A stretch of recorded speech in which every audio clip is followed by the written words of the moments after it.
Di hari Senin yang lumayan cerah, Athena sudah bersiap-siap di hadapan cermin. Hari ini ia menggunakan atasan berwarna putih.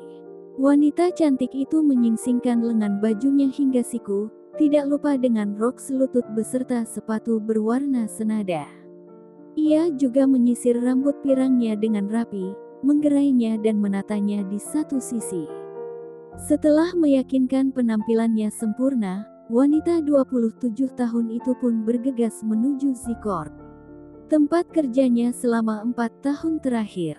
Kesan yang ia miliki dengan pekerjaan yang sudah ia geluti selama 4 tahun.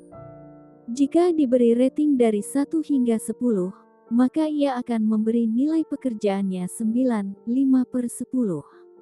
Lingkungan kerjanya bagus, gajinya besar beserta bonus tidak terduga yang sering ia dapatkan. Masalahnya hanya satu, yaitu atasannya, Nikolov Zeski. Apa Direktur Nikolov orang yang jahat? Tidak, dia adalah pria normal yang sedikit sulit untuk dibaca.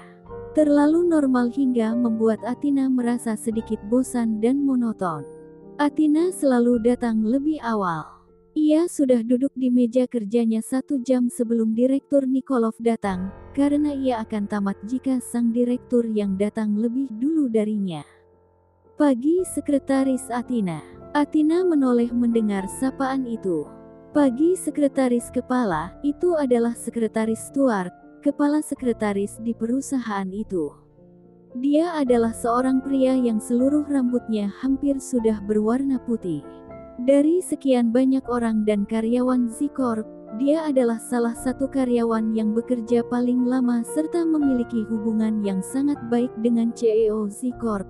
Belum lagi beliau mengetahui banyak hal yang tidak diketahui oleh orang lain. Untuk kepribadian, Sekretaris Stuart adalah sosok senior yang bisa membimbing junior-juniornya dengan baik. Athena belajar banyak dari pria ini. Baru saja Athena menikmati waktu santai di mejanya, Direktur Nikolov juga sudah sampai di kantor. Selamat pagi, Direktur. Athena berdiri menyapa sang direktur, mempercepat jalannya, mengekor di belakang sang atasan dengan tangan yang sudah membawa seluruh jadwal hari itu. Adalah jawaban singkat Direktur Nikolov di pagi itu, yang artinya, suasana hatinya berada di tahap normal. Tidak buruk, juga tidak baik. Hari ini ada rapat untuk bertemu dengan manajer dari Bui Group pukul 10 pagi. Setelah makan siang jadwal Anda mengunjungi lokasi proyek pembangunan sekolah di kota X. Setelah itu juga pertemuan dengan Athena langsung berhenti ketika Nikolov mengangkat tangannya. Buat janji dengan manajer Miss Tiffany untuk makan siang hari ini. Kota X sangat jauh. Aku tidak akan bisa menghadiri pesta ulang tahun Star TV malam ini, dan bilang kepada manajer itu ia harus membawa Miss Tiffany bersamanya. Athena pikir sang direktur sudah selesai bicara, tetapi ternyata belum. Juga, katakan kepada manajer Bui Corp bahwa dia tidak boleh terlambat. Baik Direktur. Athena mencatat seluruh perkataan sang atasan tanpa tertinggal apapun. Oh, satu lagi. Jika kepala manajer dari tim planning datang, kau harus katakan padanya untuk memeriksa laporan itu dengan baik sebelum meletakkannya di atas mejaku. Jika dia tidak ingin laporan yang dia buat menjadi contoh di rapat minggu depan. Sekarang Nikolov fokus pada pekerjaan yang sudah menunggu di atas meja. Itu adalah pertanda bagi Athena untuk pergi dari ruangan itu. Baru saja Athena menutup pintu, ia langsung bertemu dengan kepala manajer dari tim planning. Sekretaris Athena, apa direktur ada di ruangannya? Tanyanya. Kepala manajer Hon, apa kau sudah memeriksanya dengan teliti? Direktur bilang akan menjadikan laporanmu sebagai contoh, jika kau melakukan kesalahan seperti waktu itu, ujar Athena dengan wajah datarnya. Wajah manajer Hon memucat, dan ia memilih untuk memeriksa lagi laporan itu sebelum diserahkan kepada sang atasan.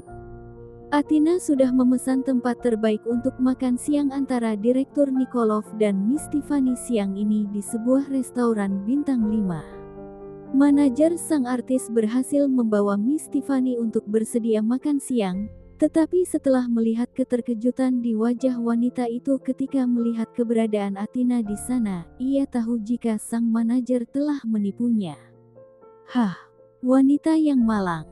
Miss Tiffany ingin segera pergi, tetapi entah apa yang dikatakan sang manajer hingga akhirnya ia membatalkan niatannya dan masuk ke dalam ruangan tempat Direktur Nikolov sudah menunggu. Selamat siang, Miss Tiffany. Direktur sudah menunggu Anda di dalam. Athena tetap dengan wajahnya yang datar. Tidak berekspresi adalah keahlian yang ia dapatkan selama 4 tahun bekerja di Z-Corp. Baik Direktur Nikolov ataupun Miss Tiffany menikmati makan siang di dalam ruangan VIP, sedangkan Athena dan manajer Miss Tiffany menunggu di luar dengan makan siang mereka. Manajer itu terlihat kalut dan tidak berhenti untuk melihat ke arah pintu ruangan yang tertutup. Athena paham isi kepala manajer itu dan berkata, "Silahkan makan, kau bisa memakan apapun yang kau mau, manajer. Tenang saja. Direktur tidak akan melakukan apapun pada Miss Tiffany. Setelah ini kami harus segera pergi. Ingin tahu siapa Miss Tiffany? Dia adalah aktris pendatang baru yang digilai oleh Direktur Nikolov secara ugal-ugalan, namun bukannya tertarik, sang aktris malah ketakutan kepada Nikolov dan menolak untuk bertemu dengan sang direktur. Dan benar, setidak masuk akalnya bosnya itu dalam masalah percintaan, dia masihlah seorang pria yang profesional. Tepat seperti waktu yang sudah dijadwalkan, mereka keluar dari ruang VIP. Miss Tiffany pergi bersama sang manajer setelah mengucapkan terima kepada Direktur Nikolov atas makan siang hari itu, sedangkan dirinya dan Nikolov juga melanjutkan perjalanan menuju kota X. Perjalanan ini akan membutuhkan waktu sekitar 2 jam. Anda bisa beristirahat selama perjalanan, Direktur. Hening. Tidak ada jawaban dari sang atasan, yang artinya, hari ini akan jadi hari yang sangat panjang. Selama perjalanan, di dalam mobil itu ada dirinya, Mr. Ili sebagai supir, dan sang direktur yang tidak mengatakan apapun sejak keluar dari restoran. Raut wajahnya terlihat gelap, alisnya bertaut, meskipun dari luar ia nampak sibuk dengan pekerjaan, pikirannya seperti menerawang entah kemana. Gelombang dia pasti ditolak mentah-mentah lagi oleh Miss Tiffany. Direktur, sepertinya ada perbaikan jalan di depan, supir Ili berkata, menepikan mobil mewah itu di tepi jalan. Athena melirik sang atasan yang masih diam, menunggu perintah selanjutnya. Sadar jika Athena sedang menatapnya, direktur muda itu malah membuat suara tidak senang dengan bibirnya. Apa kau masih menunggu arahan dariku? Kita putar balik dan cari jalan lain, Mr. Ili, ujar Athena pada sang supir. Ingin rasanya wanita berambut pirang itu memutar bola mata atau memukulkan dokumen-dokumen yang sedang ia bawa kepada sang atasan. Namun berulang kali ini mengingatkan dirinya sendiri bahwa gaji yang ia dapatkan sangat sepadan dengan pekerjaannya sebagai sekretaris Direktur Nikolov Zeski.